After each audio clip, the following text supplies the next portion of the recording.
Nós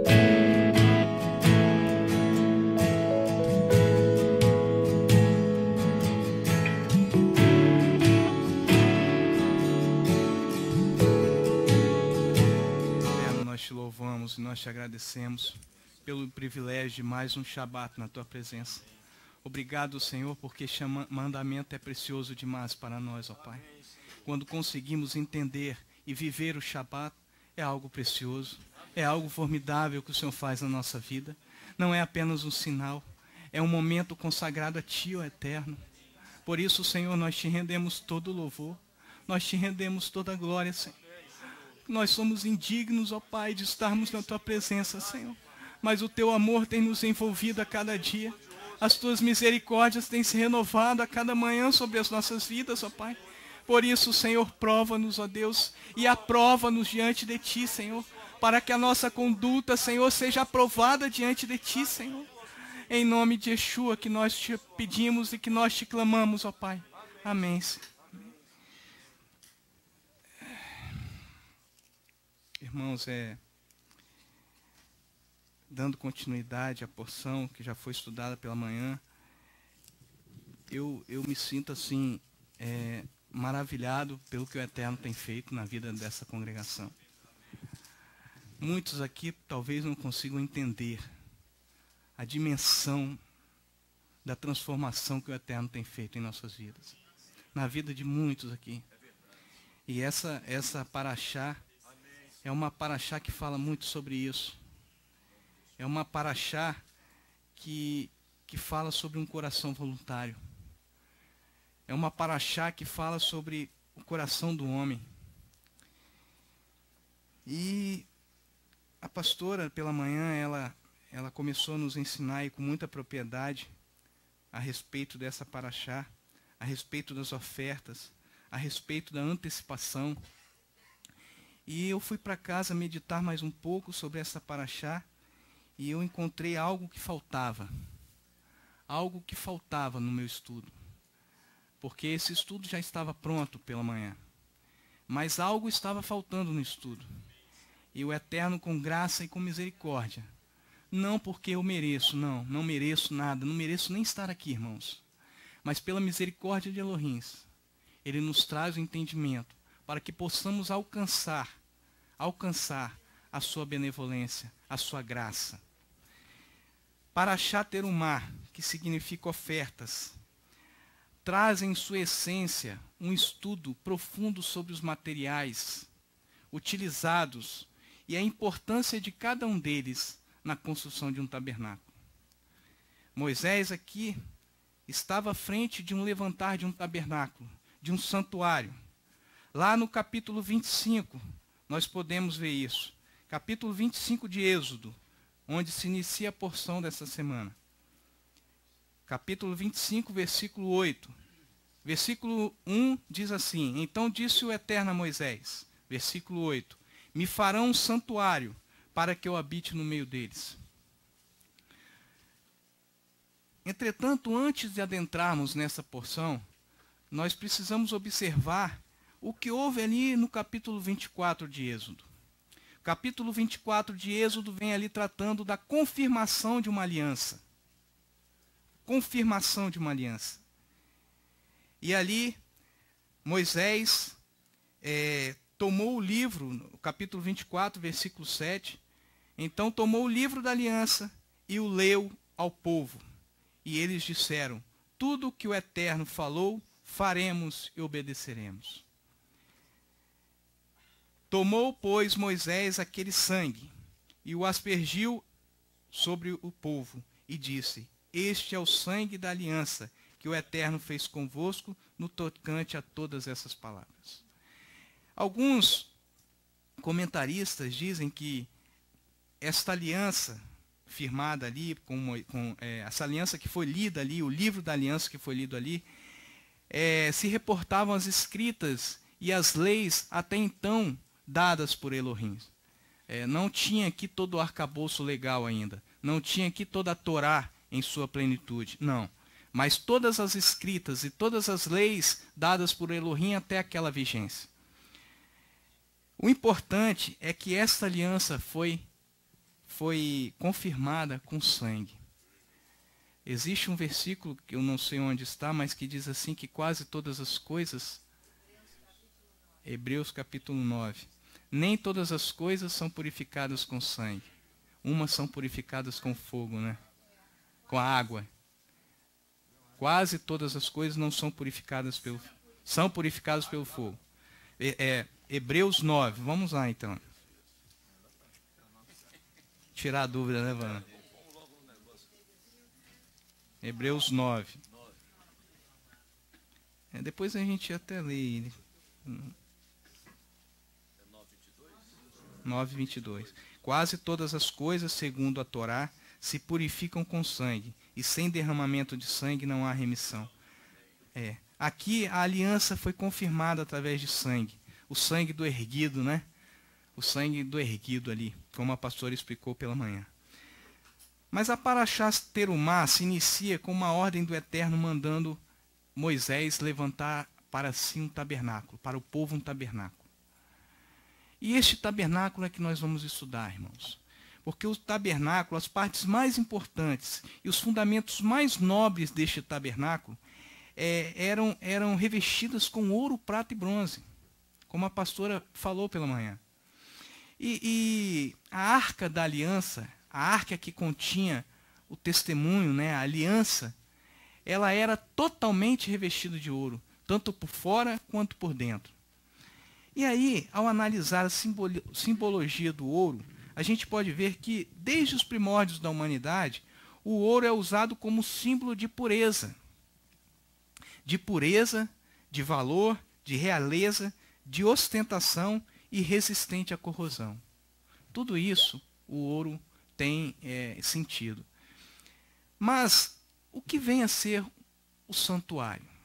Segundo o dicionário Aurélio, né, buscando o que o homem entende sobre o santuário, o próprio dicionário traz um entendimento, também utilizado como tabernáculo, é descrito como lugar santo, o lugar mais sagrado do templo judaico de Jerusalém. O próprio dicionário fala isso.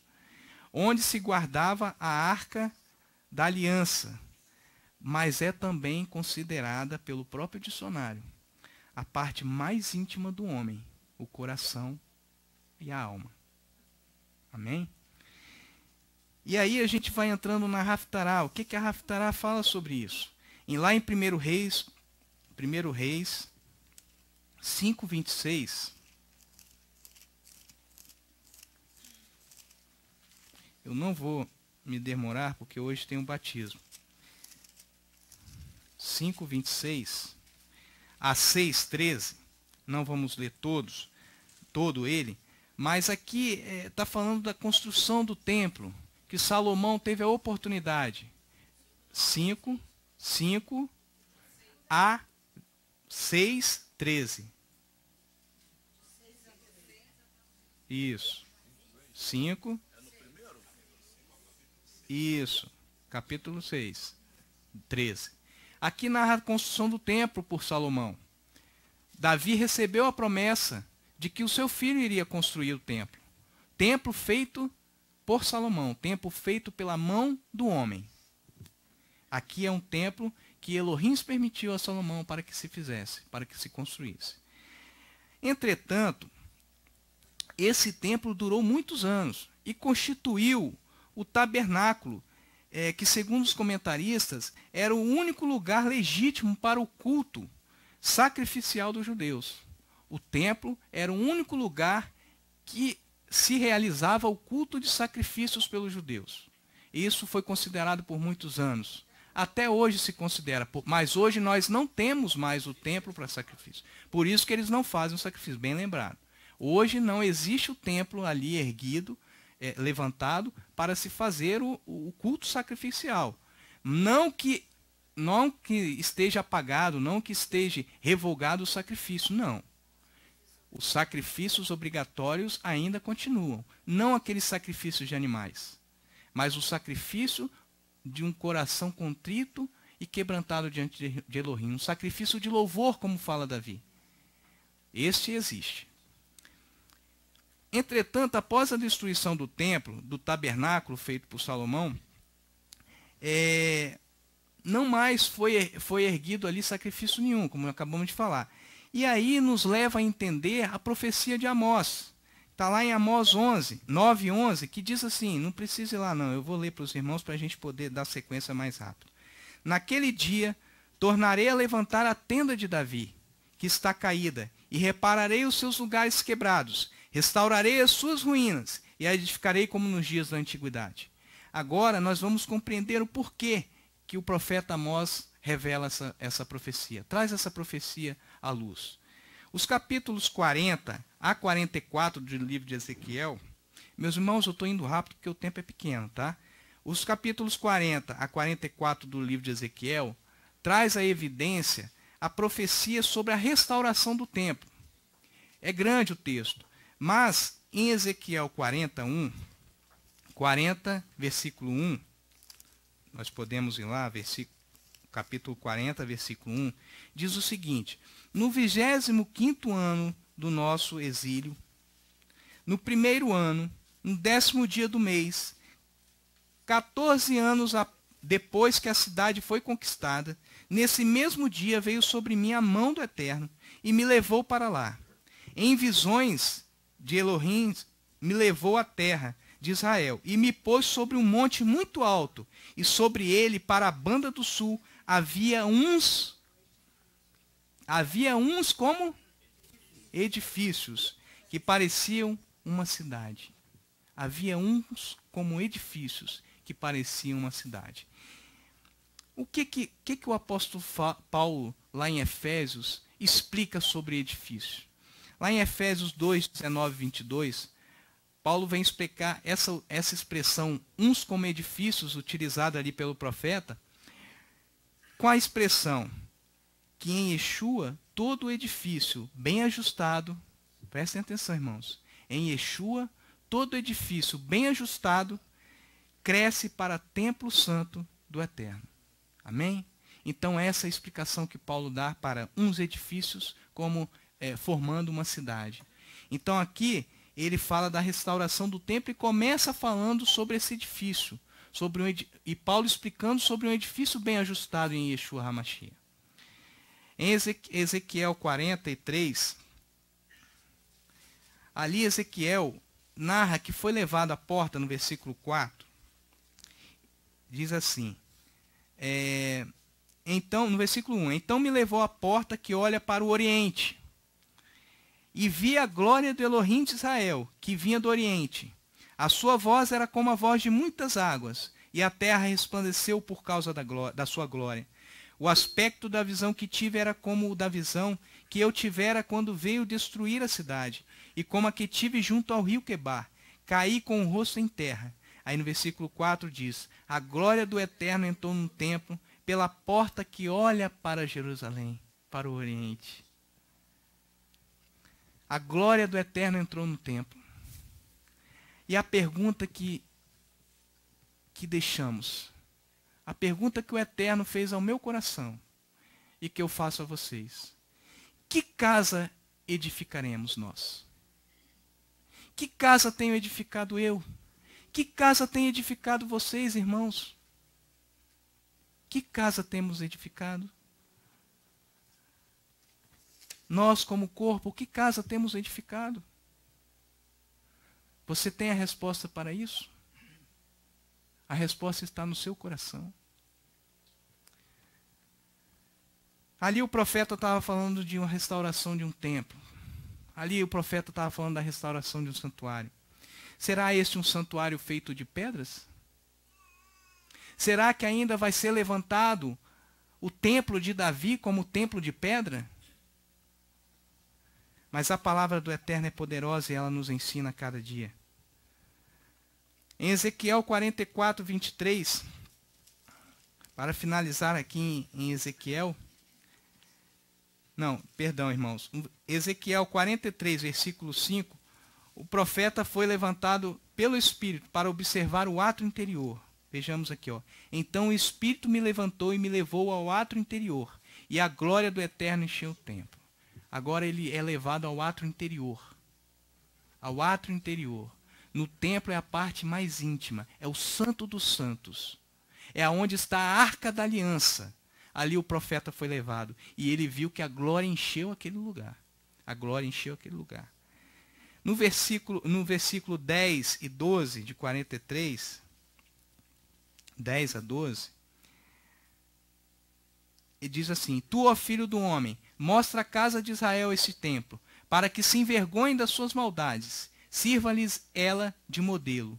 E envergonhando-se eles de tudo o que fizeram, faze-lhes saber a forma desta casa, a sua figura, as suas saídas, as suas entradas e todas as suas formas, e todos os seus estatutos, todos os seus dispositivos e todas as suas leis. Escreve isso aos seus olhos, para que guardem todas as suas instituições e todos os seus estatutos e cumpram. Esta é a lei do templo. Sobre o cume do monte, todo o seu contorno em redor será santíssimo. Esta é a lei do templo. Observamos aqui que Elohim diz ao Eterno, para que ele leve isso ao povo, para que o povo respeite esta lei do templo. Respeite essa lei do templo. Ezequiel 44, 23, traz ali qual a finalidade dessa observância, o porquê observarmos a lei do templo. Lá em Ezequiel, versículo 23, diz o seguinte: para que ensine, 44, versículo 23, para que ensine o meu povo a distinguir entre o santo e o profano, e o farão discernir entre o impuro e o puro. Aqui Ezequiel põe fim à restauração do templo. Do capítulo 40 ao 44, ele fala sobre a restauração do templo. E por que observar a lei do templo? Para que nós ensinamos ao povo separar o santo do profano, o puro do impuro. Mas não acaba aqui, irmãos. A porção terumá é muito mais do que isso. A porção terumá é sombra daquilo que Elohim tinha para fazer na pessoa de Yeshua HaMashiach. É sombra daquilo que ainda ia vir em Yeshua HaMashiach. Com o aperfeiçoamento da aliança, através de Yeshua HaMashiach, muitos falam em uma nova aliança. Essa não é a tradução correta, irmãos. Nós não temos uma nova aliança. A aliança é a mesma, porém restaurada. Essa restauração veio através de Yeshua HaMashiach. E Yeshua restaurou a aliança que se havia perdido, que o povo havia perdido, quebrado. E Yeshua vem restaurar essa aliança. E o fez com sangue. Da mesma forma como Moisés ali aspergiu o sangue, confirmou aquela aliança com sangue, e Yeshua também fez a restauração com sangue. Com o seu sangue. Com o sangue do erguido. Com o sangue do erguido, Yeshua HaMashiach. Isso lá em Terumá, capítulo 25, se você ler o versículo 9, ele diz que é para fazer exatamente aquilo que ele estabeleceu no monte. O tabernáculo é exatamente aquilo que ele ensinou. O modelo. Igual. Quando foge do modelo, ele vem com essa justiça estabelecida em Ezequiel. Justamente. Mas Terumá, aqui, irmãos, o que eu quero dizer para vocês, que foi o que o Eterno fez abrir os meus olhos, é que esse tabernáculo de Moisés é sombra daquilo que Yeshua ia fazer. Aqui está anunciando o que ia por vir com Yeshua HaMashiach. Vamos ver o porquê. Cumpriu-se aqui a profecia de Jeremias 31 e 33. Jeremias 31, 33 diz assim: mas esta aliança que farei com a casa de Israel, depois daquele dia, diz o Eterno, porei a minha lei em seu interior, e a escreverei no seu coração, e eu serei o seu Elohim, e eles serão para mim o meu povo, diz o Eterno. Isso, a arca da aliança já não estava mais em um tabernáculo feito por mãos de homens. A arca da aliança estava no coração, no interior, no lugar santíssimo, no santo dos santos, no seu coração. Essa é a evolução da Torá e só se cumpriu por meio de Yeshua HaMashiach. Quando o erguido foi ali e derramou o seu sangue, ali essa aliança foi confirmada. Ali essa aliança foi confirmada. Em 1 Coríntios 6, versículo 19 a 20, Paulo traz a evidência esse entendimento. Paulo deixa isso claro, irmãos. Diz assim: ou não sabeis que o vosso corpo é santuário do Espírito Santo, que habita em vós, proveniente de Elohim, e que não sois de vós mesmos? Não sois de vós mesmos. O seu corpo não é vosso. O seu corpo é santuário do Altíssimo. É isso que Paulo está falando. Hebreus 9, de 11 a 14. Aqui é maravilhoso, irmãos. Aqui o escritor de Hebreus explica de uma forma assim, sensacional. Hebreus 9, de 11 a 14. Diz assim: mas Yeshua, tendo vindo como sumo sacerdote, param aqui, uma pausa. Somente o sumo sacerdote, na época de Moisés, na época que foi levantado o tabernáculo, na época que foi construído o tabernáculo, na época de Salomão, quando ele construiu o tabernáculo, o templo, somente o sumo sacerdote, todo o período da existência do templo, bem lembrado pela pastora, somente o sumo sacerdote poderia entrar no Santo dos Santos. Levítico 21 diz isso, o Santo está falando. Somente o sumo sacerdote. Vamos continuar então. Mas Yeshua HaMashiach, tendo vindo como sumo sacerdote dos bens já realizados, por meio de um maior e mais perfeito tabernáculo, não feito por mãos, isto é, não desta criação, e não por meio do sangue de bodes e bezerros, mas pelo seu próprio sangue, entrou nos santos dos santos, havendo obtido redenção. Se a aspersão do sangue de bodes e de touros e das cinzas de uma novilha santifica os contaminados, quanto à purificação da carne, quanto mais o sangue do Mashiach, que pelo Espírito Eterno se ofereceu a si mesmo, imaculado Elohim, purificará a nossa consciência das obras mortas, para servirmos a Elohim vivos, para sermos templos do Deus Altíssimo. Tem sido, meus irmãos, elevado os nossos corações. Tem sido elevado em nossos corações o sacrifício do Mashiach, de forma a purificar a nossa consciência das obras mortas. Tem sido elevado o sacrifício do Mashiach em nossos corações? É mais uma pergunta que devemos nos ater. Em 1 Coríntios 3, 10, 17, o apóstolo faz referência ali aos materiais utilizados como fundamento do santuário. Vamos ver. 1 Coríntios 3, 10.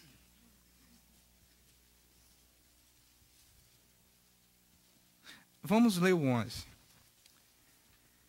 Pois ninguém pode pôr outro fundamento, além do que já está posto, o qual é Yeshua HaMashiach. E se alguém sobre este fundamento levantar um edifício de ouro, prata, pedras preciosas, madeira, feno, palha, a obra de cada um se manifestará, porque o dia o demonstrará. Pelo fogo será revelada, e o fogo provará qual seja a obra de cada um. Se a obra que alguém edificou sobre ele, sobre Yeshua HaMashiach, permanecer, este receberá galardão. Se a obra de alguém se queimar, sofrerá perda, e o tal será salvo, todavia como pelo fogo. Não sabeis vós que sois santuários de Elohim, e que o Espírito de Elohim habita em vós? Se alguém destruir o santuário de Elohim, Elohim o destruirá, pois o santuário de Elohim, que sois vós, é sagrado. Amém? Agora, irmãos, o que faltava nesse estudo era o discurso de Estevão. O que faltava nesse estudo era o discurso de Estevão.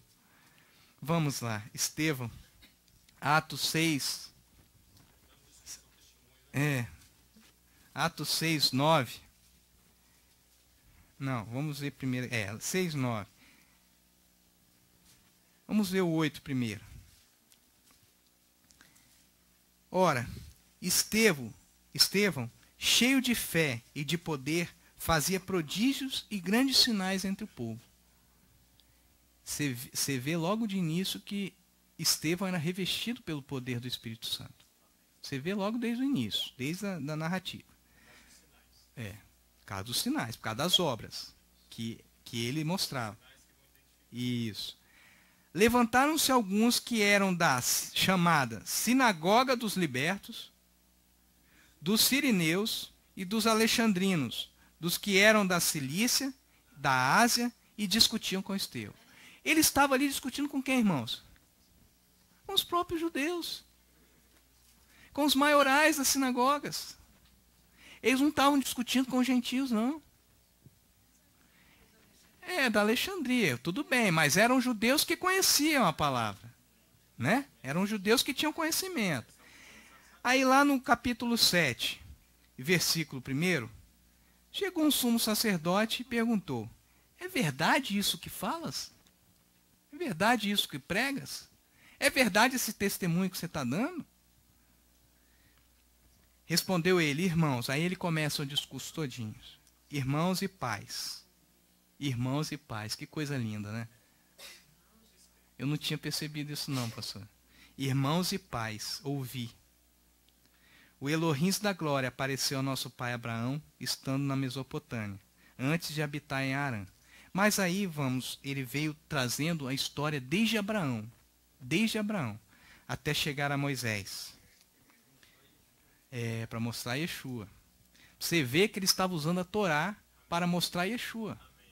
Olha o discurso de Estevão. Depois vocês podem ler em casa, irmãos. É porque eu já era para eu ter acabado. Já estou passando o horário. Aí no versículo 40, está assim: disseram a Arão: faze-nos deuses que vão adiante de nós. Quanto a esse Moisés que nos tirou da terra do Egito, não sabemos o que lhe aconteceu. Está lá em Êxodo isso. Né? Nós vimos hoje de manhã. Naqueles dias fizeram o bezerro e ofereceram sacrifícios ao ídolo e se alegraram nas obras das suas mãos, obras das mãos humanas.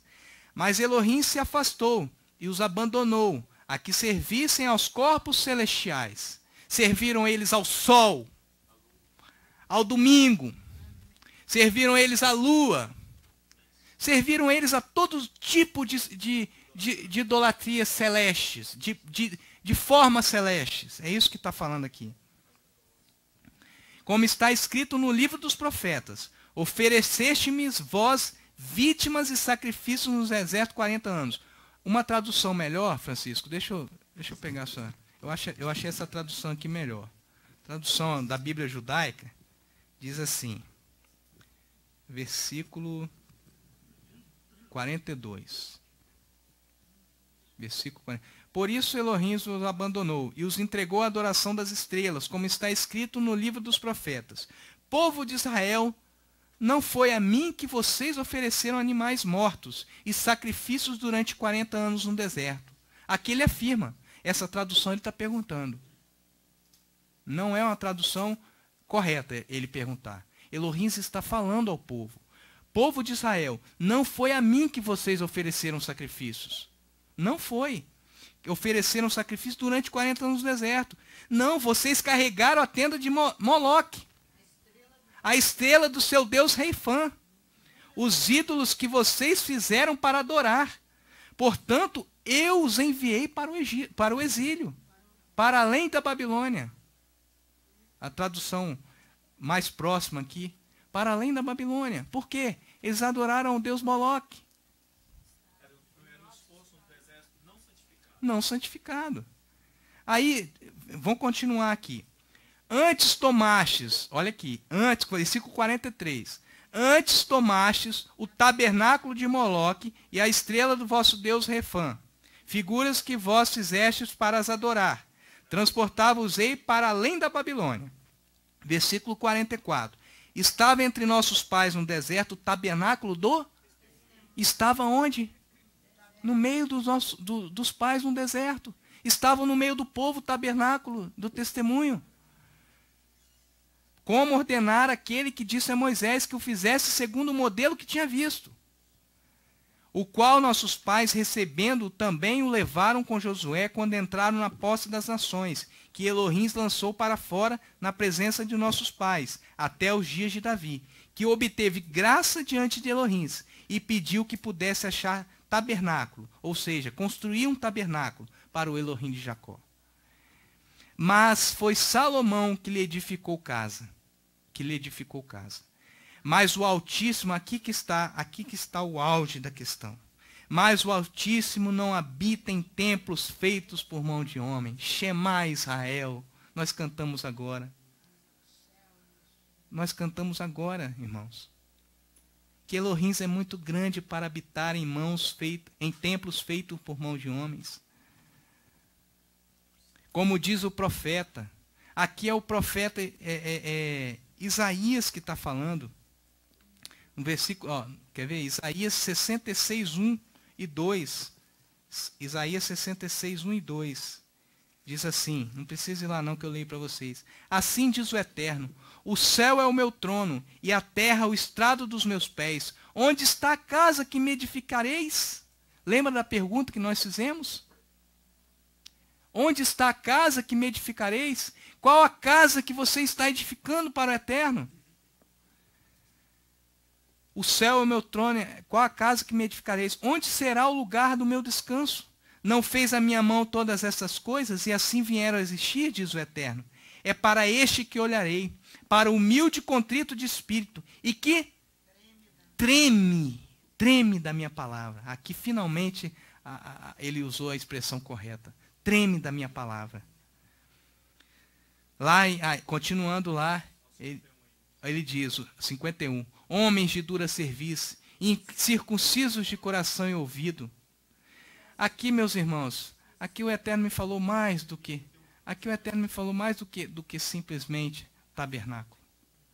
Aqui o Eterno me falou sobre uma questão que até hoje muitos cometem, muitos praticam essa situação. Até hoje nós praticamos essa situação. Homens de dura cerviz, incircuncisos de coração e ouvido, vós sempre resisti ao Espírito Santo. Assim vós sois como os vossos pais. Nós não somos diferentes. Nós resistimos a cada dia ao Espírito Santo.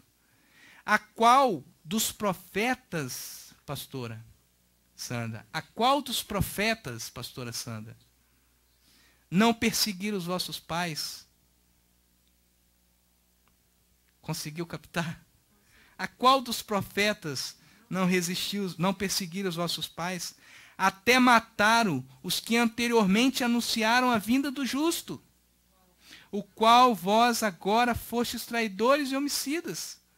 Vós que recebestes a Torá por ordenação dos anjos e não a guardastes. Que casa tenho edificado, irmãos?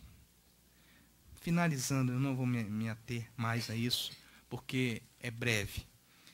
Qual o material que nós temos utilizado para a construção do santuário?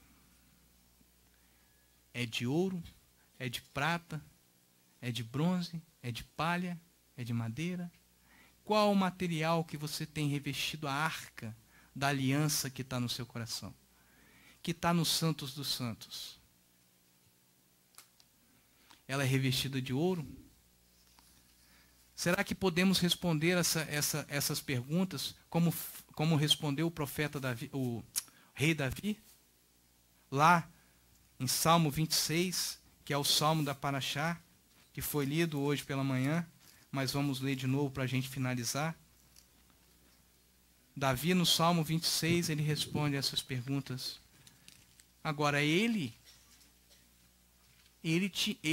levantou um tabernáculo. Da forma como ele levantou esse tabernáculo, ele pôde chegar diante do Eterno e clamar: julga-me, ó Eterno, pois eu tenho andado na minha integridade. Tenho confiado também no Eterno sem vacilar. Examina-me, ó Eterno. Vamos nos colocar de pé para a gente finalizar e ler esse salmo. Examina-me, ó Eterno, e prova-me Prova-me e esquadrinha-me a mente e o coração, pois o teu amor está sempre diante dos meus olhos, e tenho andado na tua verdade. Não me assento com homens vãos, nem me associo com os hipócritas. Aborreço a congregação de malfeitores, e me recuso a sentar-me com os ímpios. Lavo as mãos na inocência, e assim ando, ó Eterno, ao redor do teu altar, proclamando em voz alta o teu louvor, e falando de todas as tuas maravilhas. Eterno, eu amo a habitação da tua casa, e o lugar onde permanece a tua glória. Não colhas a minha alma com as dos pecadores, nem a minha vida com as dos homens sanguinários, em cujas mãos há malefício, e cuja destra está cheia de subornos. Mas eu ando na minha integridade. Livra-me e tem compaixão de mim. O meu pé está firme em terreno plano. Na grande congregação eu louvarei ao Eterno. Por certo, não há nada melhor para um homem do que ser provado e aprovado por Elohim. Que o Eterno nos abençoe. Eterno Deus Todo-Poderoso, nós colocamos, ó Deus, o nosso coração diante de Ti, para que o Senhor possa quebrantar o nosso coração cada dia, fazer dele um coração contrito e arrependido, Senhor, diante do Teu altar, para que possamos achar graça diante dos Teus olhos e encontrar favor diante de Ti, ó Pai. Fica conosco em mais uma semana que se inicia. Dê-nos, ó Deus, todo o conhecimento da Tua palavra. Dê-nos sabedoria, Senhor, e prudência para caminharmos por ela, Senhor, para praticarmos todos os Teus mandamentos com sinceridade e com um coração voluntário, ó Pai. É o que nós te pedimos em nome de Yeshua HaMashiach.